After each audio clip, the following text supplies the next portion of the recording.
Bonjour à tous, désolé du retard, vraiment.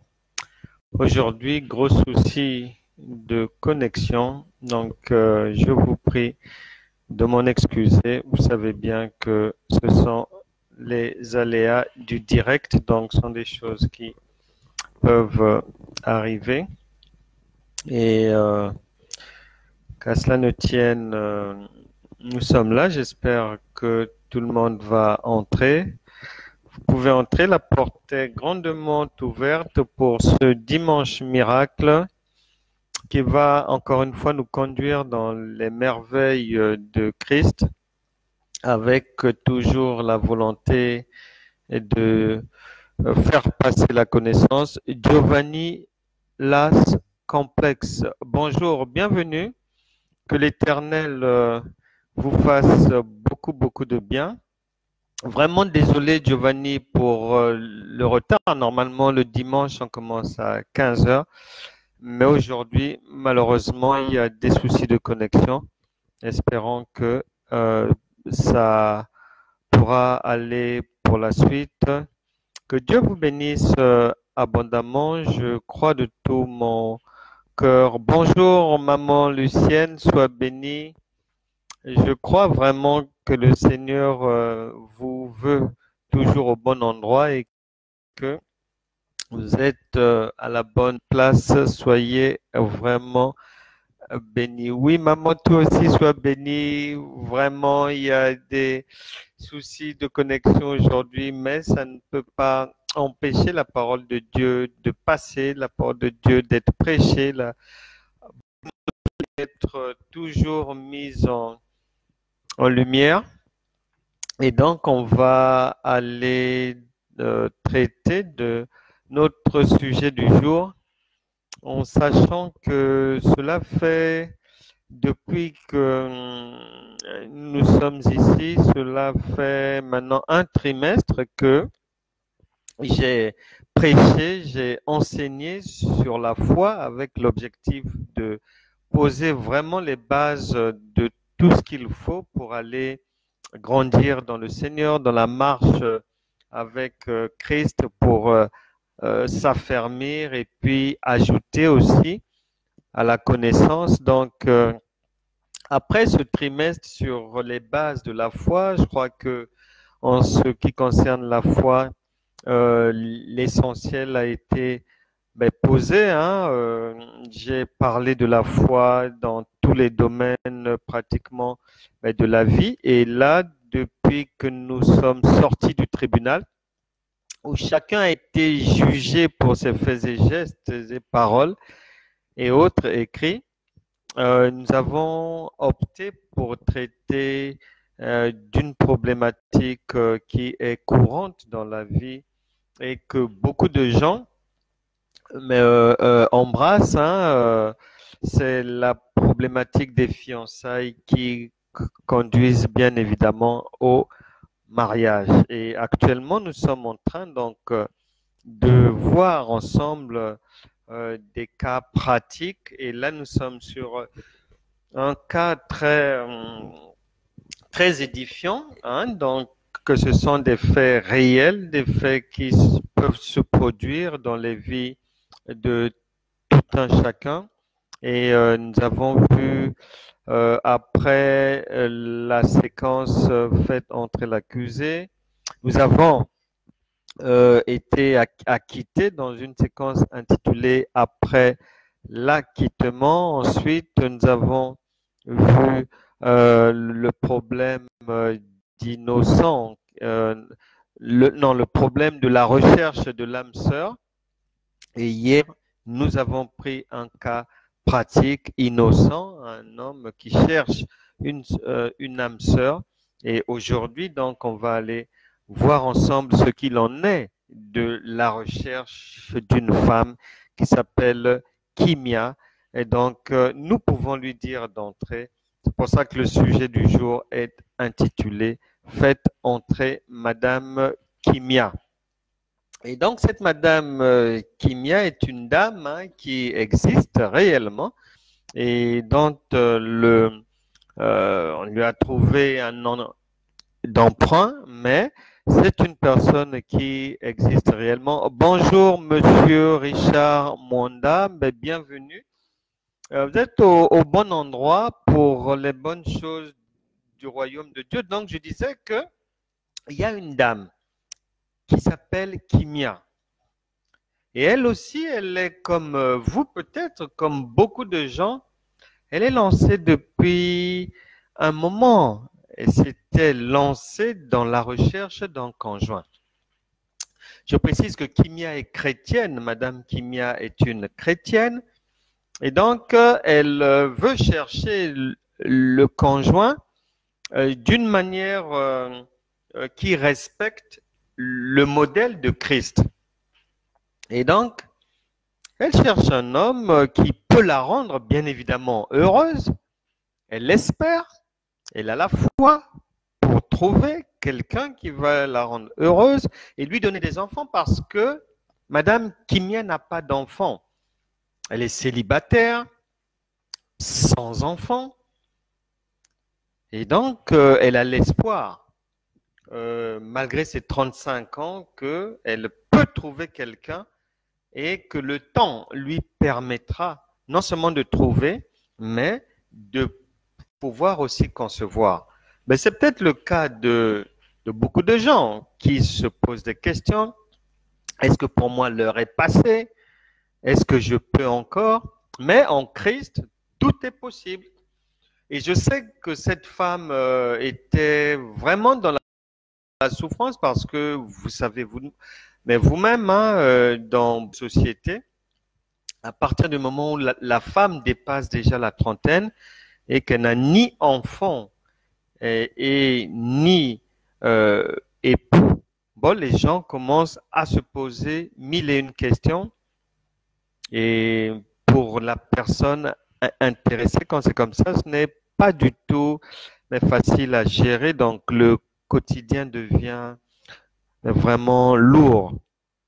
Et donc, Kimia, par la foi, elle ne désarme pas et elle est donc du haut de ses 35 ans, elle travaille, elle a une bonne situation et elle souhaite avoir un homme responsable qui sera à même de l'honorer dans la société, devant sa famille, les amis. Donc, un homme sur qui elle pourra mais vraiment compter et dont elle pourra être une véritable aide pour lui, et de préférence, bien sûr, chrétien comme elle, et qui vraiment va l'aimer non pas seulement pour une saison, pour une période, non, mais pour la vie, l'aimer complètement avec ses défauts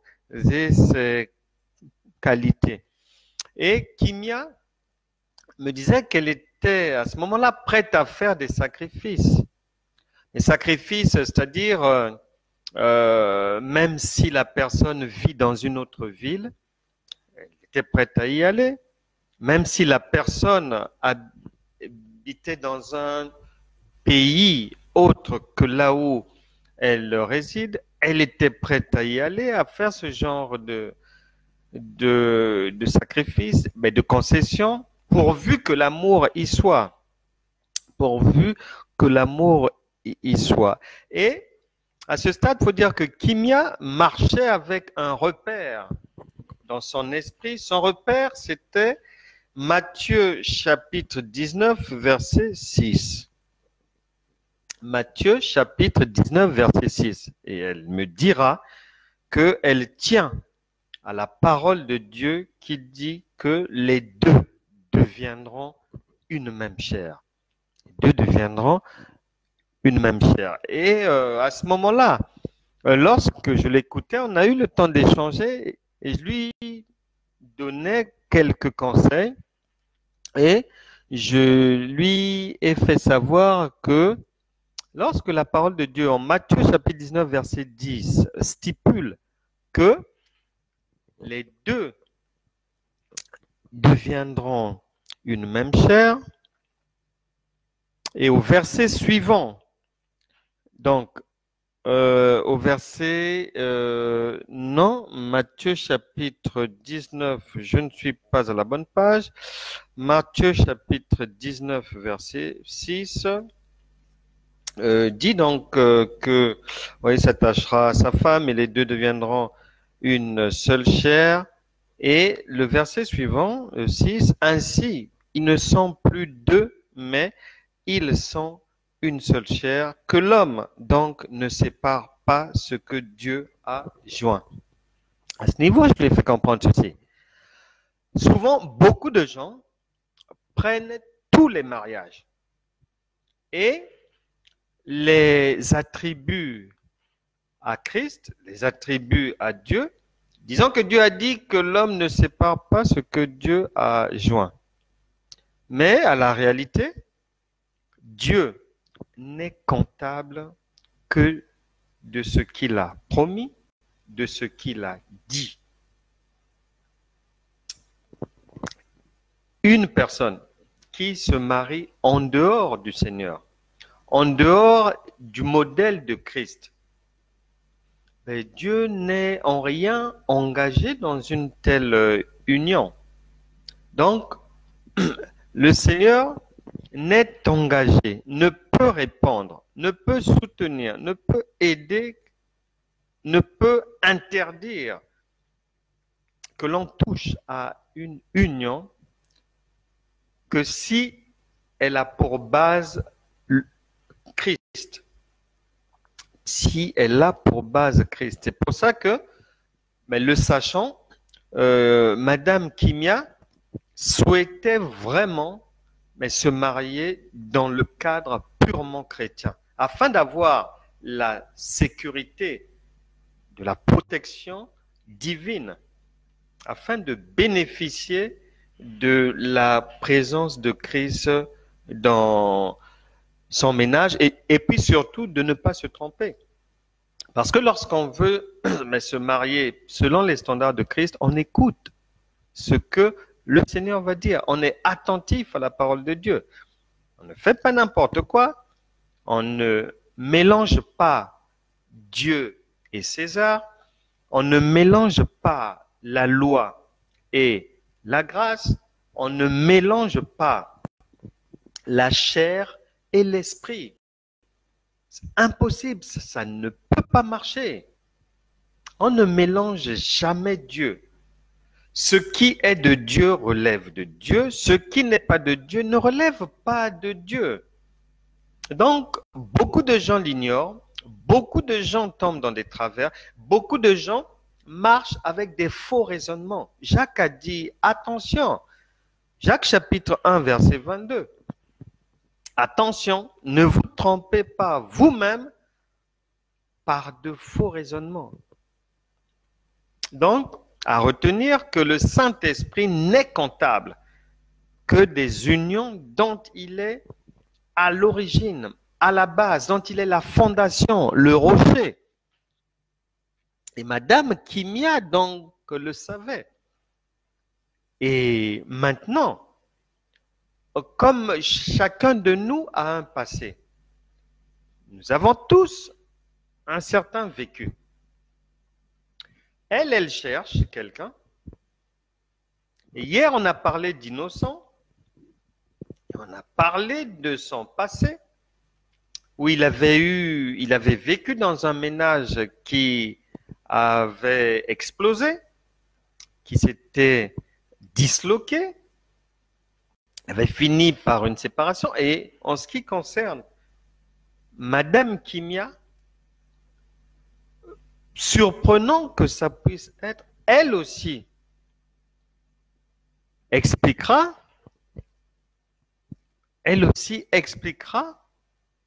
une histoire vraiment, je ne sais pas si vous êtes passé par là, si vous êtes dans ce cas de figure, mais nous enseignons, nous prêchons pour permettre aux gens de ne pas tomber dans les mêmes erreurs et de se fier à Christ qui est vraiment la meilleure assurance vie pour quoi que ce soit que nous fassions.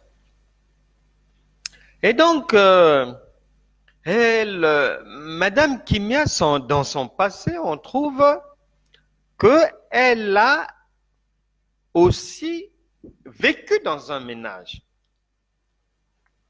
Bon, vivre dans le ménage, c'est peut-être trop dit, mais elle fut mariée.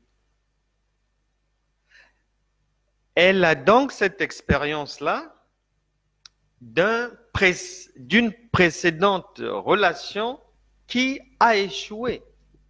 En effet, mais dans le passé, Madame Kimia avait fait la connaissance de quelqu'un via Internet. La personne ne vivait pas dans le même pays qu'elle. Donc, va se nouer une relation via le net, comme beaucoup le font aujourd'hui. Beaucoup. Et de fil en aiguille, d'Internet en Internet, elle va se confier en cet homme qui se trouvait en Pologne. Donc, elle va donc entretenir aussi cette relation au demeurant virtuelle. Ils vont l'enrichir. Vous connaissez les expressions quand c'est comme ça. Beaucoup de tendresse dans les mots. Chérie, bijou, mon bébé, sans toi, que deviendrais-je? Je t'aime, à la folie. Donc, elle était nourrie avec de très belles paroles. Des paroles qui ont renforcé les sentiments qu'elle avait commencé à éprouver pour cet homme se trouvant de l'autre côté.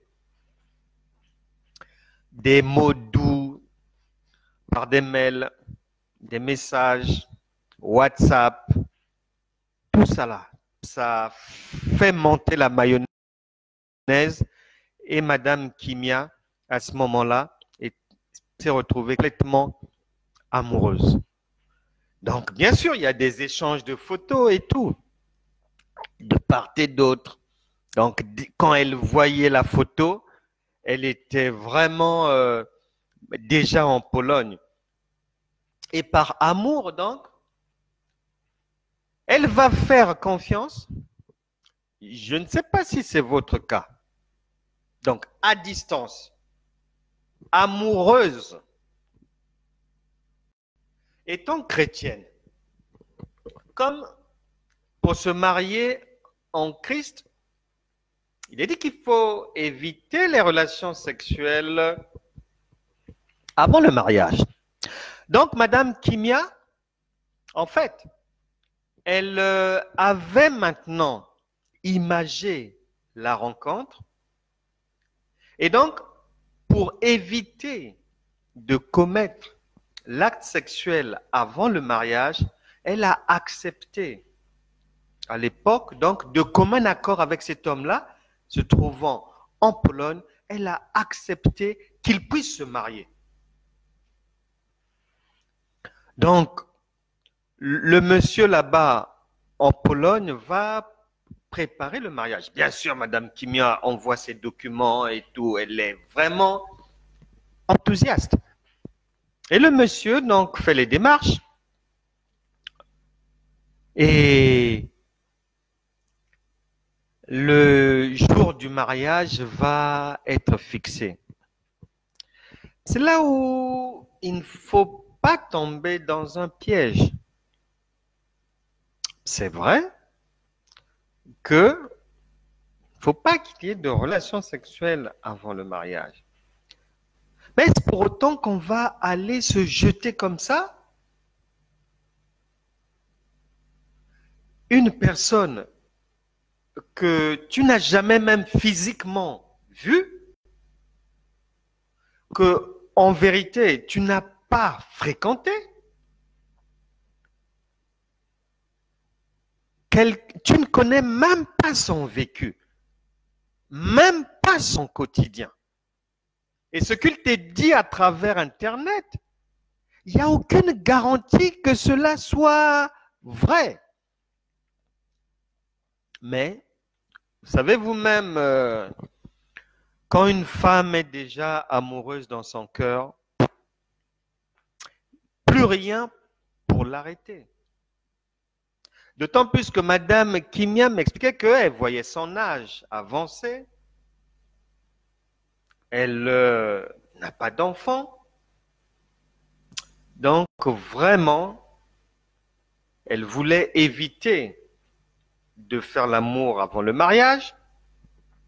Donc elle a été emportée par ce vent sentimental, même virtuel, qui pouvait lui permettre d'entrer dans un ménage et après d'arranger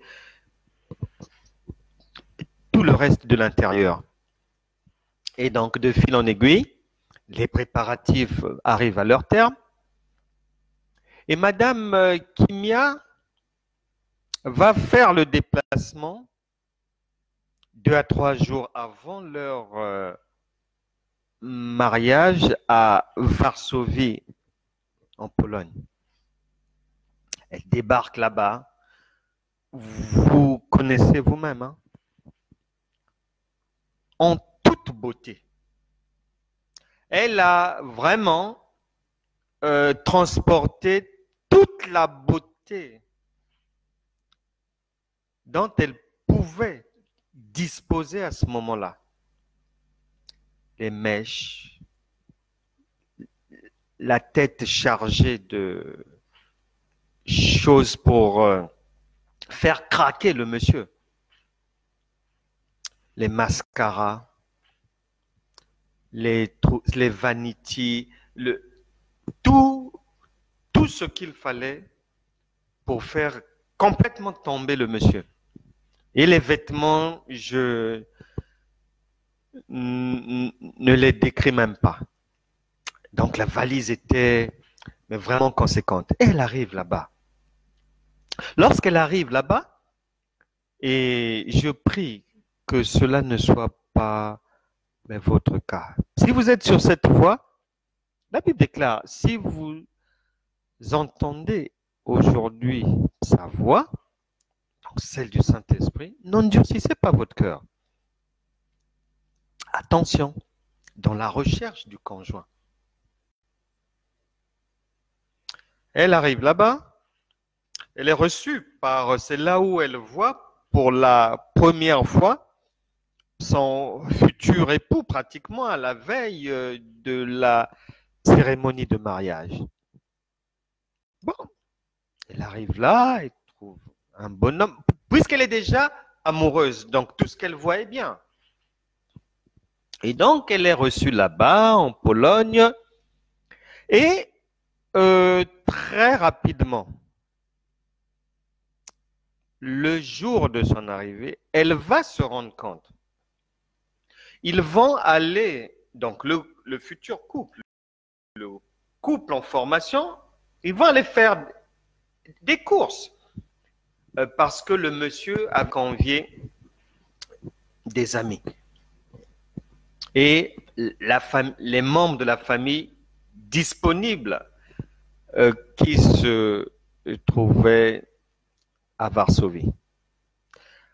Quant à Madame Kimia, bon, c'est tellement loin, elle informe les membres de sa famille qu'elle est sur le point de nouer une relation à vie. Donc, bon, il y a presque personne qui peut faire le déplacement pour Varsovie. Mais bon, le couple est en train de faire les courses et Madame Kimia, elle constate ça ne va pas. C'est-à-dire, chaque magasin, le monsieur prétextait quelque chose et c'était à Madame Kimia de payer les courses, de payer les achats, de payer, d'acheter. Donc, elle ne faisait que ça. À un moment donné, elle se dit, mais est-ce que c'est moi qui suis venu épouser ou bien c'est moi qu'on épouse? Et elle demande au monsieur, elle pose la question à son mari, on va dire. euh, puisque c'est pratiquement la veille du mariage, à son futur mari. Et le mari sort tout un tas de subterfuges pour justifier soit sa carte bancaire, il ne la retrouve pas, ou soit c'est le sac qu'il ne retrouve pas. Donc voilà. Il y avait ça. Mais au départ, Madame Kimia Boss, ça ne lui disait rien puisqu'elle est amoureuse. Donc elle a réglé un achat, deuxième magasin, troisième magasin. À partir du troisième, elle commence à réfléchir un peu, mais est-ce que c'est donc est-ce que c'est moi qui suis venu épouser quelqu'un ou bien c'est moi qu'on épouse? J'ai déjà fait des dépenses pour venir ici. C'est pas le monsieur qui avait payé son transport, son billet d'avion.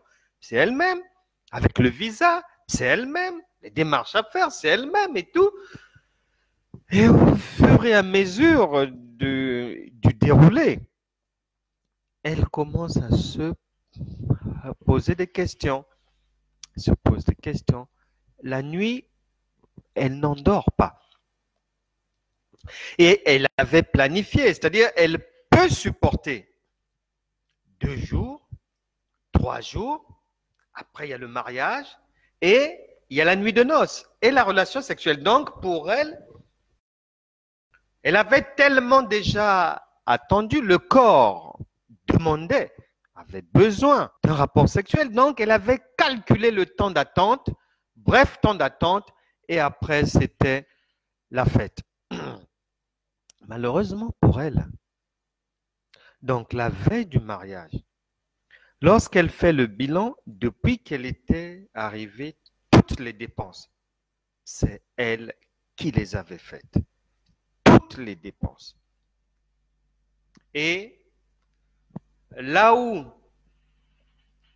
vraiment elle va tomber des nues, c'est que le jour du mariage, donc lendemain ou 2 jours après, jour du mariage, le marié, donc son mari, n'a pas une paire de chaussures à porter et il n'a pas les vêtements du mariage.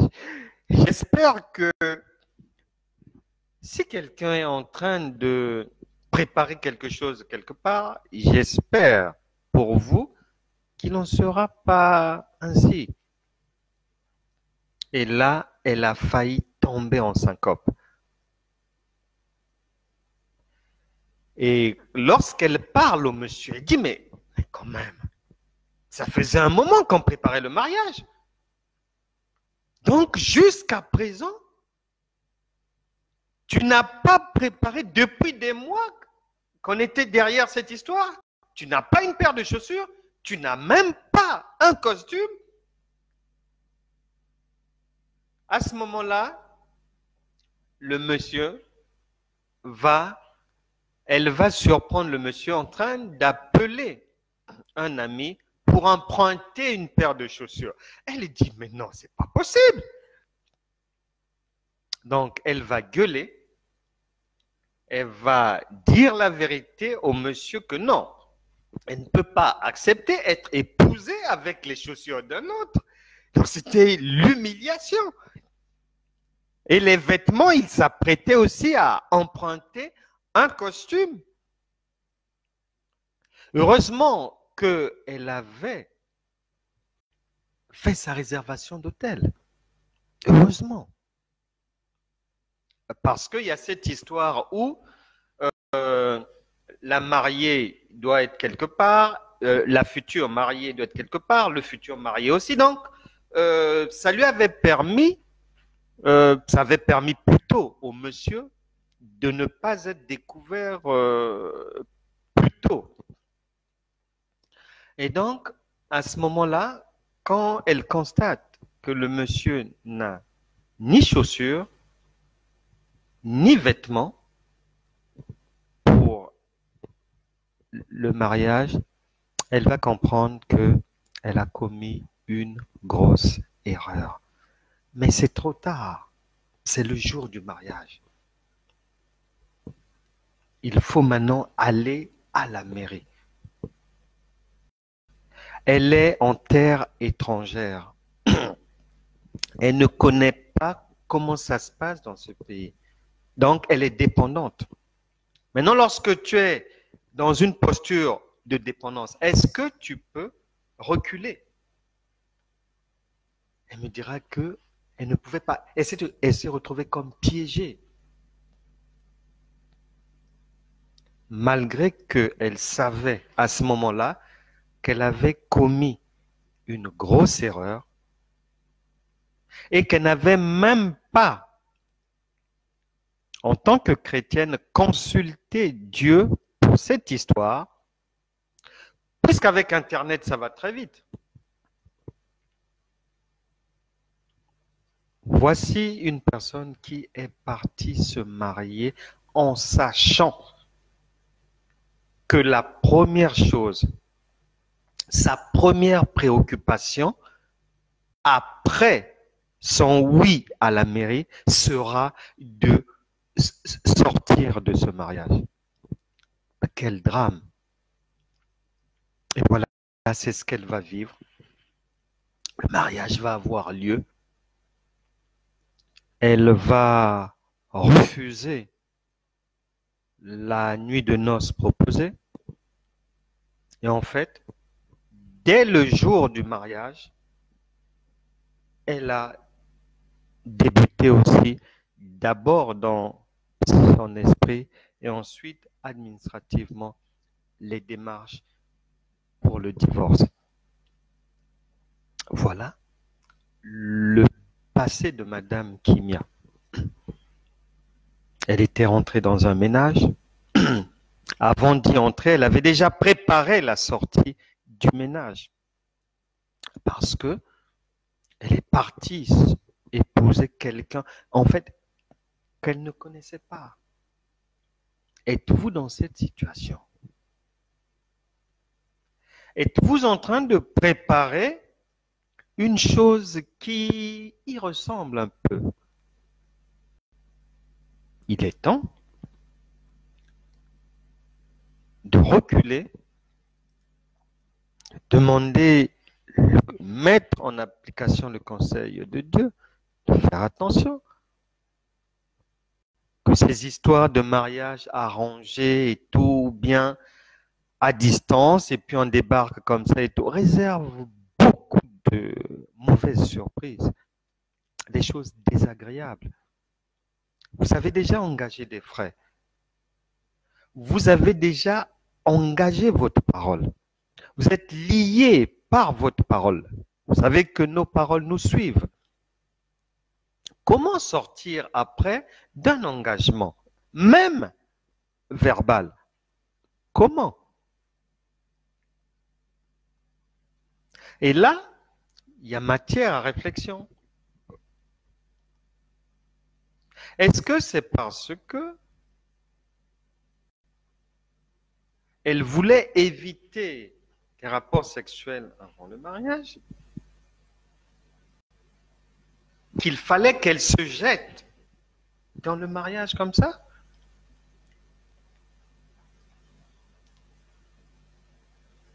Est-ce que son mariage n'allait pas commencer lors du premier rapport sexuel? Le Seigneur Jésus nous dit ceci: si l'œil droit pose problème, si un bras droit pose problème, il faut l'arracher que de brûler. Donc, Madame Kimia s'était retrouvée à devoir résoudre une équation qui se présentait à elle à ce moment-là, mais du moins dans son esprit. Soit, étant déjà amoureuse, même à distance, soit je me jette directement dans le foyer pour éviter un rapport avant le mariage, ou soit elle y allait avec de l'avance, prenant le temps de découvrir la personne, de séjourner un peu avec la personne, de vivre avec au moins la personne au quotidien pour voir si ça correspond, si c'est ce qu'elle recherche. Et aussi l'erreur qu'elle avait eu à commettre, et j'espère que vous ne commettrez pas, c'est que elle a emmené en prière son sujet avec déjà des idées préconçues. Des prières, en fait, qui consistent simplement à obtenir l'aval de Christ. Mais dans ces cas-là, même lorsque Christ reste muet, même lorsqu'il vous parle ou qu'il se taise, que le Saint-Esprit dise quelque chose ou qu'il vous observe, en général, lorsque la personne sort de ce genre de requête, le résultat est le même. Elle a obtenu l'accord. Or, Madame Kimia s'était trompée.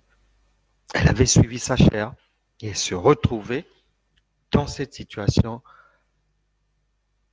mais vraiment dramatique. Et donc, pour la seconde recherche, elle ne voudrait pas retomber dans les mêmes travers.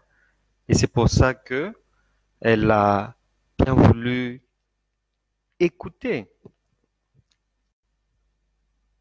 Mais le conseil de Dieu, et elle avait à l'esprit, Genèse chapitre 2, verset 24, elle avait à l'esprit donc ce que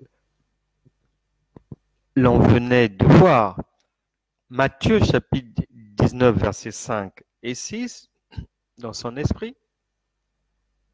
Mais elle avait aussi, me dira-t-elle, 1 Corinthiens chapitre 6, verset 16, qui dit ceci.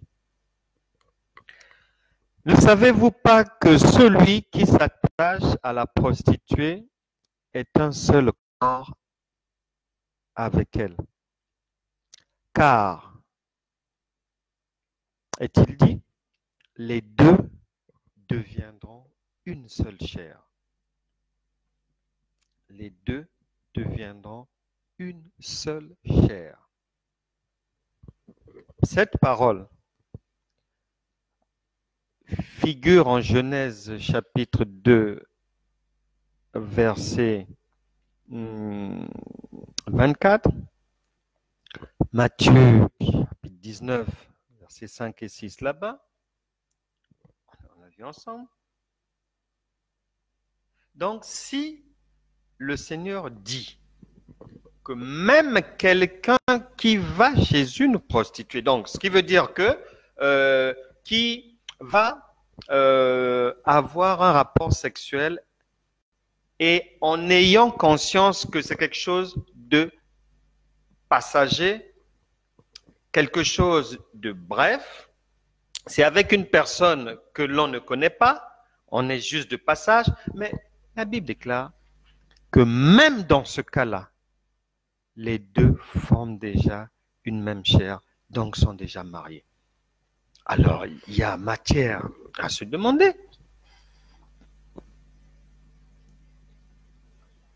Es-tu déjà marié? Bien avant la mairie, parce que pour Dieu, le rapport sexuel inaugure le mariage. Matthieu chapitre 1, verset 18, le Saint-Esprit appelle Marie en termes de fiancée de Joseph. le verset suivant, 19, appelle Joseph, normalement qui est fiancé, est appelé époux. Pour dire que chez Dieu, il n'y a pas de plaisanterie, il n'y a pas de rigolade, il n'y a pas de copinage, il n'y a pas de blague, ça n'existe pas. Les fiançailles, c'est le début du mariage. La relation sexuelle, c'est le mariage. Et donc, elle, le sachant, elle voulait donc, en faisant le choix d'aller se marier directement, elle voulait éviter de se marier par la relation sexuelle d'abord. Mais malheureusement, les résultats n'ont pas été ceux qu'elle avait espérés. Et je prie qu'aucune personne ne puisse être prise dans ce genre de piège où s'est retrouvée Madame Kimia à devoir rentrer dans un mariage, à devoir dire oui, bon, monsieur le maire, en sachant que le cœur a déjà dit non. C'est vraiment dramatique. Vraiment dramatique. Et en rentrant dans son pays de résidence, vraiment le cœur chargé, surchargé de mille et une pensées, de regrets. Et puis, il y a aussi un peu de rancune, de haine vis-à-vis de l'autre, qui était à ce moment-là son époux légal, mais déjà rejeté par le cœur. Et donc, quelque temps après, après avoir repris un peu de morale, elle s'est lancée dans la recherche donc d'un conjoint, vraiment du bon conjoint qui pourra enfin être agréable et puis lui permettre de rentrer dans un foyer. Et nous savons que la recherche n'est pas une période simple, simple parce qu'on vit dans un monde avec beaucoup de sons de cloche. Il y a la foule qui est là, il y a beaucoup de pesanteurs, beaucoup d'intervenants. Le monde envoie beaucoup de critères que si l'on n'est pas vraiment spirituel, que l'on va prendre en considération et tout. Mais Madame Kimia avait décidé pour cette seconde fois, pour cette nouvelle recherche, de ne pas faire comme avant. Et demain, nous aurons l'occasion, mais d'en savoir un peu plus sur la suite, mais des recherches mais concernant Innocent que nous avons fait rentrer hier et aujourd'hui. On vient de faire rentrer Madame Kimia, chacun avec son passé, et demain, nous verrons comment est-ce que ces deux personnes ont pu trouver l'âme sœur, et on aura la suite de leur feuilleton, des surprises et des belles choses que réserve la vie en couple. Mais nous croyons pour tout le monde que les erreurs du passé, les erreurs de ces personnes puissent être évitées à chacun, et que le Saint-Esprit soit vraiment le véritable régulateur, soit vraiment la véritable source d'orientation, d'information qui permet à quiconque vraiment de ne pas se tromper, d'aller rentrer dans les liens du mariage avec beaucoup de sécurité, beaucoup de protection. Vous savez que lorsque la main de l'Éternel est sur un ménage, sur un foyer, mais vraiment, c'est Dieu lui-même qui prend les gens en charge. Et là est mon souhait, mon vœu pour tout un chacun. Nous allons prier afin que les personnes qui sont en recherche d'une conjointe, d'un conjoint, soient éloignées des mauvaises personnes et que la main de l'Éternel puisse leur apporter mais la bonne personne et que les propositions des démons, propositions de la chair soient éloignées aussi, mais des oreilles des gens et de leur cerveau. Prions le Seigneur. Seigneur, merci pour ta parole, merci pour ta bonté. Je prie, Seigneur, que tous ceux qui sont connectés, qui sont en recherche, Seigneur, d'un conjoint, d'une conjointe, puissent être éloignés. Des gens de mauvais poil puissent être éloignés. Des personnes qui n'ont rien à faire sur leur chemin, des personnes qui n'ont rien à faire dans leur voie. Seigneur, manifeste ta grandeur, que le Saint-Esprit dirige chacun dans les pensées, dans les actes, dans les faits, les gestes, les écrits, afin que chacun puisse se retrouver avec la personne qui pourra réellement et lui rendre heureux, heureuse. Je crois que le Saint-Esprit est à l'œuvre et que toute erreur qui a été commise soit rattrapée maintenant par la main divine. Au nom puissant de Jésus, nous avons prié. Amen, amen, amen, amen. Merci à tous. Je vous embrasse tous. Excellente fin de journée.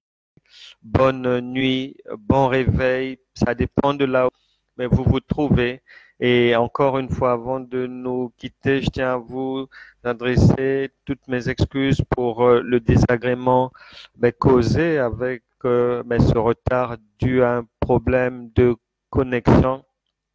On se retrouve demain à 13h. À demain.